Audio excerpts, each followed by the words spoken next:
Good morning, good afternoon, and good evening. My name is Daniel Torkar, and I work at KeokeN Interactive. And today we're going to be talking about capturing the reality of space with ray tracing in Deliver Us the Moon. Let's go. I'm mainly going to be talking about the content optimization. So what you need to do to make your game suitable for ray tracing. Since we started off with our game being practically finished, and then in the end, we opted to implement ray tracing.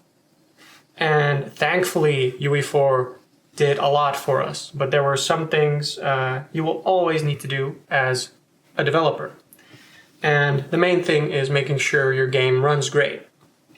And that is what we did. From start to finish. We started off practically enabling everything. So I will show you how important it is to change your content and choose specifically what you want to enable. On the left side, you can see how our game ran with a lot of ray tracing options on. Almost all the lights ray traced, which is amazingly good, really. But you can see a lot of frame spikes, and it's not very stable. And on the right side, you can see their optimized version with way less spikes in the frame times and a way more consistent experience. We spent about 2 months on this. We got a lot of help from NVIDIA, since they are the ones with PC ray tracing cards. And eventually, well, we ended up with a game that ran suitably well, given the fact that this is new technology and is very demanding. So the average frames per second before the optimization was about 51 FPS. And after we optimized and made sure that the game looked the way we wanted it to, without sacrificing visual fidelity, it ran at 93 FPS average in this short benchmark. This is all on a 2080 Ti on 1080p. And this is without any performance enhancing after post-processing. So, when we started off, we didn't know a lot, so these are a few things which are the main helpful things you need to adjust. So, making sure you have as few materials as needed. We have about 1 or 2 main materials we use throughout the whole game. And that saved us a lot of time, because then we only needed to adjust 1 or 2 materials directly without having to go through each material and doing all the optimizations for each material over and over again. Instead, we just had to adjust 1 or 2 materials. First, we went through the project per level to figure out which ones we use the most and focus on those to gain performance. And just doing a quick fly through of a level is probably the best method to assess which materials are most important. After adjusting those materials or making separate instances for specific scenarios where you notice, okay, in this scene we do not need such a high MIP map or things like that, that helps. You could also use the reference viewer to figure out which materials you use the most, but that doesn't guarantee which materials actually use the most in screen space. So I'd be wary of that. The third thing is the ray tracing quality switch node. What it does is it shows a different material depending on the input. So you either have normal input, which happens with regular rasterization, and you have the ray traced input, which happens when the material is being ray traced. And with that, you can make certain optimizations that will help the game run better. Fourthly, we have the ray traced shadows and lights. And we started off by just disabling RT shadows and lights throughout the whole game. And we did that because not everything needs to have ray traced shadows. As much as we would like that, it is not necessary.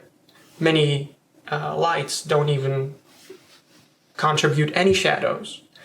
And that is all because of performance. And many lights are also baked. So the chance that the player will see their own shadow or shadows of dynamic objects can be very low. So when that chance is low, we just give it a baked shadow, no dynamic lighting, and that is fine in a lot of cases.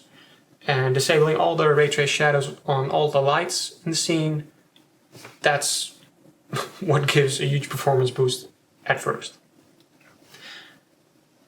So then we got to figure out what brings the most visual improvements. You pick a representative scene and then you figure out what brings the most improvements. For example, we found out ambient occlusion and global illumination are fine when using the older methods. And especially seeing as they're very heavy on performance, we opted not to use those. And most of the time, the things that give the most direct visual fidelity improvements in comparison to older techniques is reflections and sometimes shadows. We're going to start off with reflections and materials. And first we're going to talk about opaque materials, optimize what is seen in reflections, and optimize which parts need to be reflective. Then we're going to be talking about translucent materials, which immediately get ray traced, and figure out how we can make those look real without sacrificing too much performance. We're going to be talking about MIP bias to help lower the amount needed of VRAM interactions needed. Going to be talking about normals, because less noisy normals and less intense normals help the ray coherency. I'll explain what that is a little bit later. Make your materials less complex, which helps with making sure that the shaders just run smoothly and quickly, and they don't need to recalculate everything every time, but they can make use of caches. And also talk shortly about hybrid translucency and how we use that. So here on this slide, what you can see is on the left side is a non-optimized version of our own most used texture atlas. It's a material, and on the bottom left you see the material in itself, and on the top left you see the reflection. So the top 3/4 of the screen is actually just a mirror, a literal mirror. There is 0% roughness, so it reflects perfectly.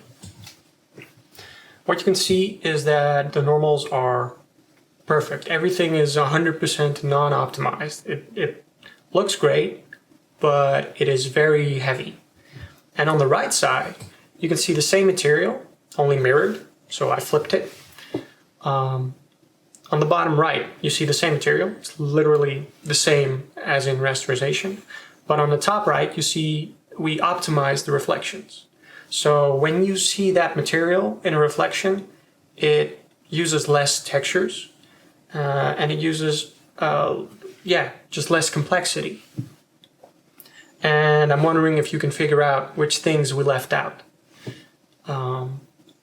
If you can zoom in enough, you will definitely see it. But when you're playing the game, you will probably never notice that this is different. So, I'm going to go a little bit more in depth.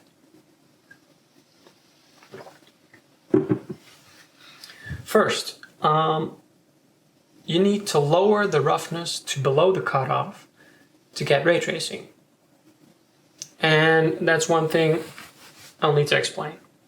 The maximum roughness reflection value. So you have a value, and that is, for example, in our game, we settled for 0.36. And what that meant, everything with a roughness value below 0.36 will get ray traced. And when the reflection, the roughness is above 0.36, it doesn't get ray traced. So it falls back to older methods. And that is something you will need to figure out for your game. You need to figure out where to put this level.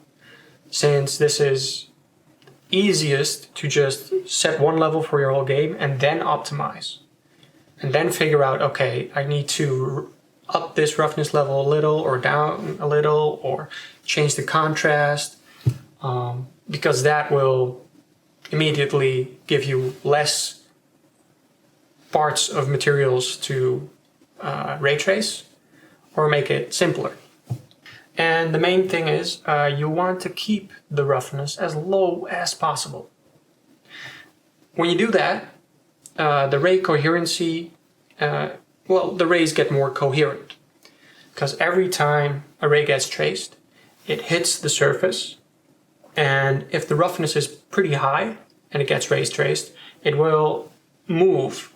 Every time it does that, it will make a new move, and on a different angle. Because the roughness is high, it needs to be a little bit blurry. So that's how it works.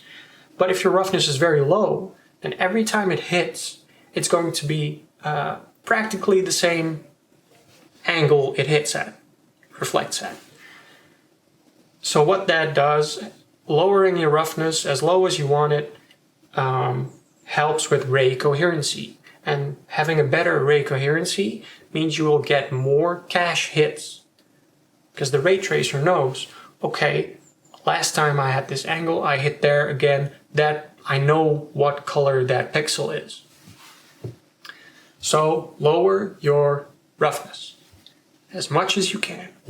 We even cheated a little bit, and everything below our maximum roughness ray tracing reflection value, everything below that technically has a roughness of 0. So if you adjust the material in our game and that material is getting ray traced, then that roughness is 0. So in rasterization, that roughness can be between 0 and 0.36. But when it gets ray traced, it's always 0 or above 0.36. And we did that because it helped in performance, but it also helped in looking better, since everything gives way more crisp shadow reflections. Another thing, which is very necessary to adjust, is reduce the noise in your normals. So if you have high frequency noise in your normals, like very thin speckles, or in our game we had some windows with very grainy normals. And in rasterization that looked really cool because it gave a good texture to our windows. But when we went to ray tracing, it gave very flickering reflections of lights, and that just looked bad. Another thing is that you will have less cache hits because it's not a flat normal that the ray will hit in your window. It won't go that every time because it only has to shift one pixel to the right, and the normal just goes totally different way. And that just doesn't help performance either. In opaque materials, we use the ray tracing quality switch node to control the behavior of rendering in reflections, as seen on the image. With that node, you can change the complexity of your materials depending on if it's ray traced or normally rasterized. Another thing we also used is a mipmap bias. So by doing that, we could lower the amount needed of VRAM interactions. less texture samples, less normals or even no normals, and just less logic overall by using the ray tracing quality switch node. So, to recoup on opaque materials, don't use textures if you don't need them. Remove normals or baked AO to reduce VRAM bandwidth. And simplify your logic, reducing your overall material complexity.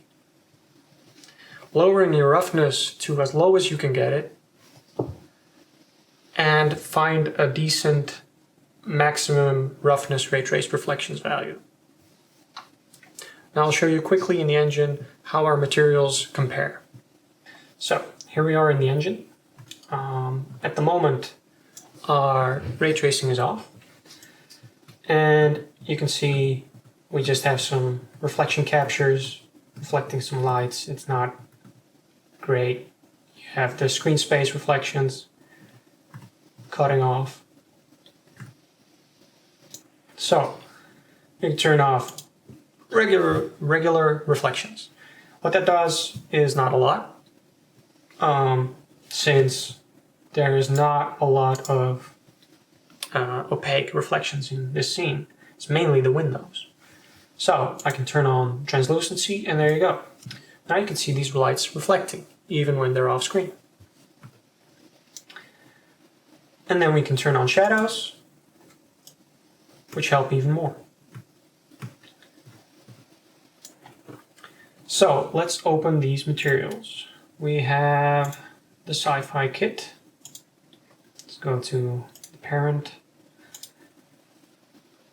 There we go. All right, so first things first. When you start optimizing your material, this is the one that is unoptimized. It's relatively, it's okay. It's not too big, it's not too small, it's just fine. And here you can see the optimizations. When this material is being ray traced, we have absolutely no normals, just 0, 0, 1. And what that does, it avoids using this whole, let's see where that comes from. This doesn't happen anymore. This whole part in the material does not happen. And that saves on 2 textures that we normally use. And it also saves on these calculations. Another thing is the ambient occlusion, which we also do not use. And that saves on using this texture. So that helps a lot. Another thing that is very useful is using the MIP map bias. And how you can do that is you go to the MIP value mode and you say MIP bias, so relative to the computed MIP level.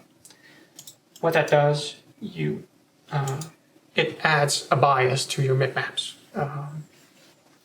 And together with the ray tracing quality switch replace node, you can say, okay, normally I don't want any MIP bias.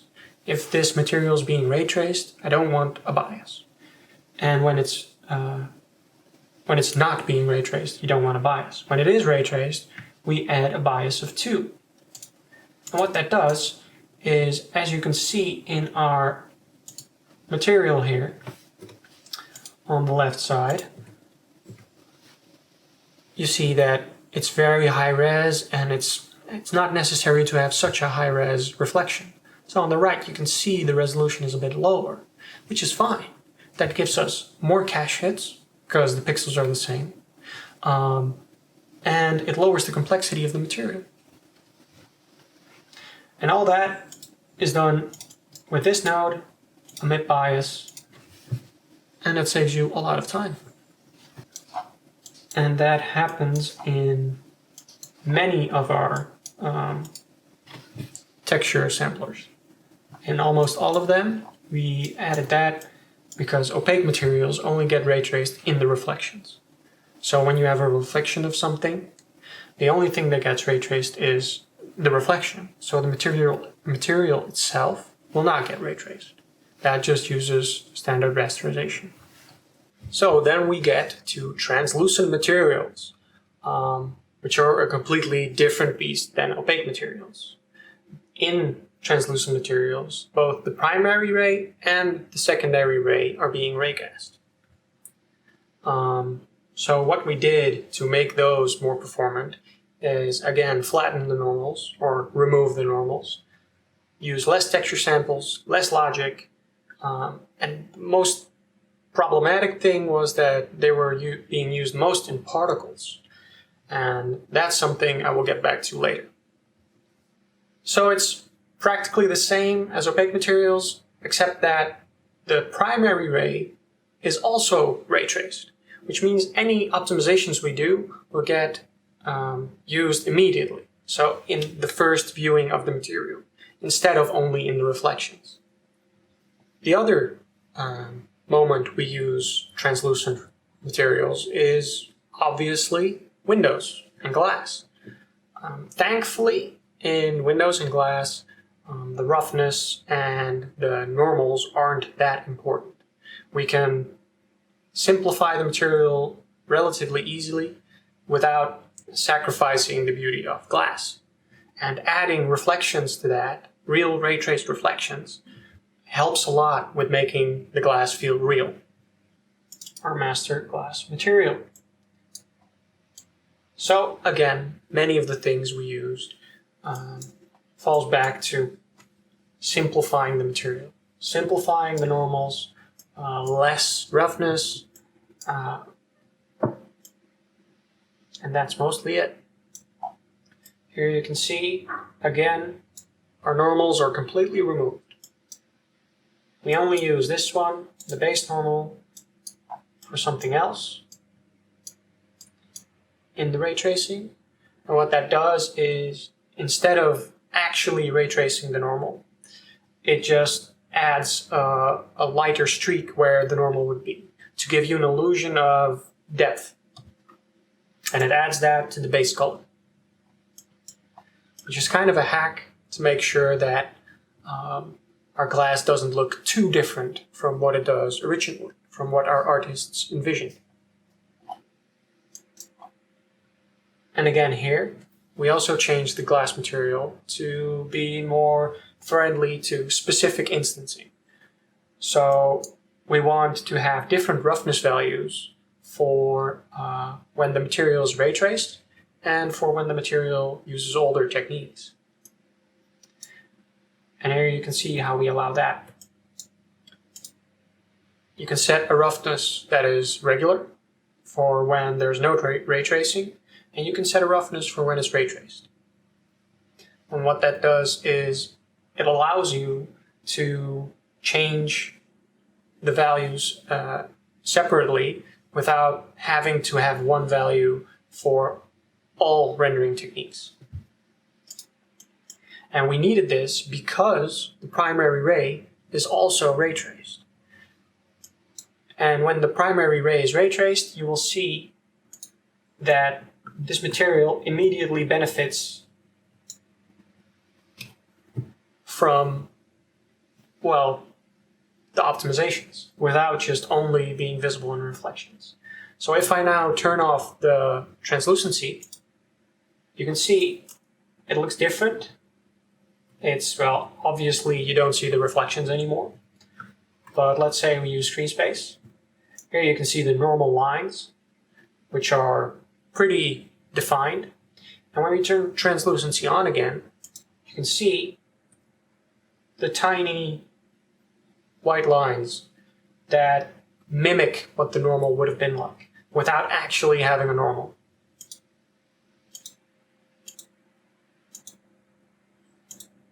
And another thing that is very evident is you see the detail normal is no longer there in ray traced.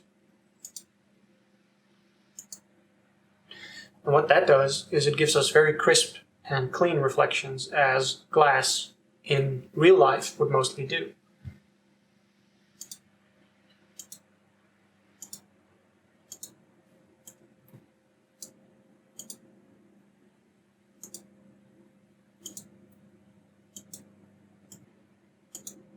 So then we get to hybrid translucency, something we needed to use for our particles, since many layers of glass behind each other means that we needed a lot of refraction rays. And refraction rays is when the light passes through one material and then it continues on to another and another and another. So if you have a lot of layers behind each other that are all translucent and all need to be ray traced, that tanks your performance way down. And by using hybrid translucency, we can say, okay, the first layer that is closest to you will actually get ray traced, but the ones behind it will not.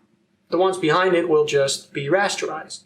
And that gives you back a lot of performance without impacting visual fidelity a lot.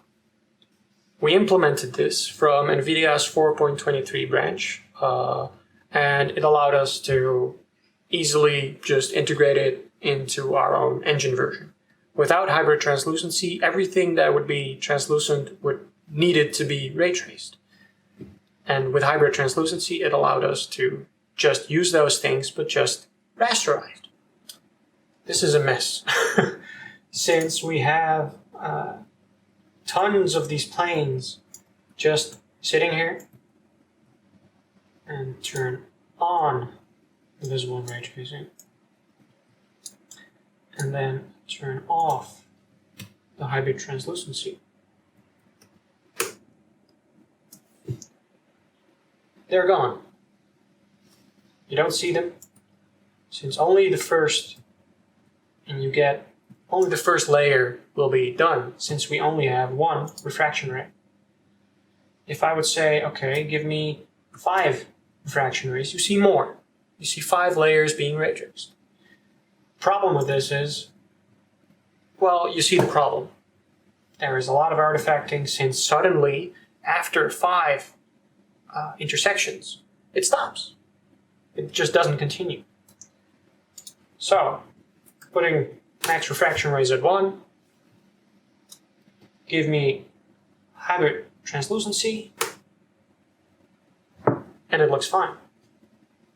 Then I should also disable the visibility and ray tracing again. I could also leave it on, but then every time the first layer will also be ray traced, which is not necessary for something as simple as this, which doesn't even have any refraction. It's just a sandstorm. Okay, so then we will continue to lights and shadows. We started off by disabling all the shadows on all the lights. Well, not all the shadows, all ray traced shadows on all the lights. And then we figured out, okay, what brings most visual improvement? Again. And we settled on the directional light, which is one light, and that will just give very sharp and nice shadows throughout the game, throughout the whole level, without costing too much. It's just one big light. Then we have to figure out our area lights, which are very heavy because they emit rays from an area. So, like, for example, if you have a point light, all the light comes from one point. So you don't need any denoising, and you don't need any heavy techniques to make sure that the shadows look crisp and sharp. But with an area light, it's bigger. So from all the sides, it emits light. What that does is it looks a lot better. The lights look more realistic because technically in real life, the lights also emit from an area, not from one single point. But it needs denoising, which is a lot heavier than just having a point light. So what you do, you pick and choose the lights that bring most visual improvements. And an added bonus on working with ray traced lights is that you don't need any baked shadows. You don't need to bake the shadow into a texture or a light map to figure out if it looks good, because you will immediately get feedback in seeing how it looks. So let's go back to the engine again, and I can show you how it looks and what you can do.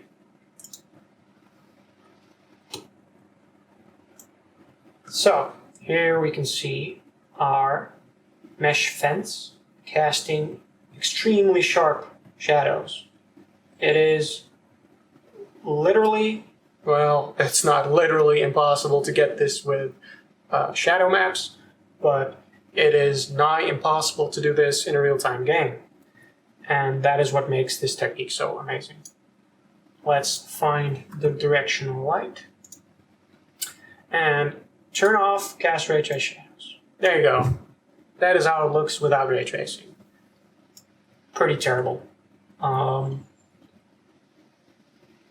most games, it won't matter. Many people might not notice, but if we want to push the visual fidelity of games and the realism, this is the technique you need. Again here, this grate just casts it just casts one big opaque shadow without ray tracing. Over distance, you can see the light actually getting, or the shadow actually getting more blurry. So on the edge here, where the shadow just begins, it's super crisp. And then as you follow the shadow, you can see it become more blurry, as it would in real life. We can go to another spot in our game, here, for example, and we figured, okay, in a room like this, what lights need to be ray traced? Which lights need ray traced shadows? And we started off by not having any. And then we thought, okay, you can get these lights. These are pretty large lights. But this one isn't that necessary. You just run through it quickly. There's no time in which you actually spend looking at that spot. And then we went to the other side. And we were like, okay, this light does need it. Since this is such a focal area, you need to move the stairs. And after moving the stairs, you move through. And by giving this area slightly more realistic shadows, it catches the eye more, since people recognize the reality of it. So, if we move this one, you can see it update in real time. You can see the grading. So when the player moves in here, it starts moving this stairs, they can see this update in real time. And that looks way better than anything I have seen up until now. So that's most of it with the lights and shadows. An extra thing that I would like to tell you is make an editor widget. Make an editor widget that just quickly switches between toggling your ray tracing settings. For example, I made this quick bar here, and global illumination is almost always off for me, since in our game we don't use it in the production build. But this allows me to quickly see, okay, what's the difference between two materials? When I'm working in a material, I want to quickly see, okay, this is how it looks rasterized, and this is how it looks ray traced. And having an editor widget like this allows you to quickly see, okay, this is the difference between these two settings. So then we go back to why even entertain the thought of backporting your game to support ray tracing. For us, personally, and for our company, KeokeN, we took the chance because we like to push boundaries, we like to try new things, and having this new tech experience was very valuable for us. And especially when we heard that the new consoles would also have ray tracing, it confirmed to us that this is something we need to learn. This is something that will continue to be important in the gaming space. And that is why, as the main reason why we did it. Consequently, we have also seen that it's relatively easy. Of course, it will take time. Everything takes time, but this was relatively easy for the return that we got. And a nice extra is marketing value. You can market with this technique that not everybody does yet. And of course, it would be great if everybody does it. But the earlier you do these kinds of things, the more you stand out in a space that is almost exclusive to you. So where we actually benefited and the accomplishments that we got from doing this is that we were the only indie with ray tracing in 2019 released. One of the first Unreal Engine 4 games with ray tracing, even before it was technically production ready. We got included in large marketing campaigns, showing off our ray tracing capabilities and the visual fidelity that it gave to our game. We are now prepared for next-gen consoles in knowing how to apply the techniques and knowing how to optimize for it. And one of the greatest things is that we, as a small indie studio of about 10 people maximum, like that is the biggest we are standing shoulder to shoulder with giants like Control, Call of Duty Modern Warfare, and Wolfenstein Youngblood. And those are AAA or AA, however you want to call it, games. And we as an indie have the same technique. So that feels very surreal that we are on that level. So I want to thank you for watching. My name is Daniel Torkar, technical artist at KeokeN Interactive. You can find me on Twitter at @dtorkar, or you can email me at daniel@keoken.nl. If you have any questions, of course, ask them anytime, and I'll be there to answer them. Thank you for watching.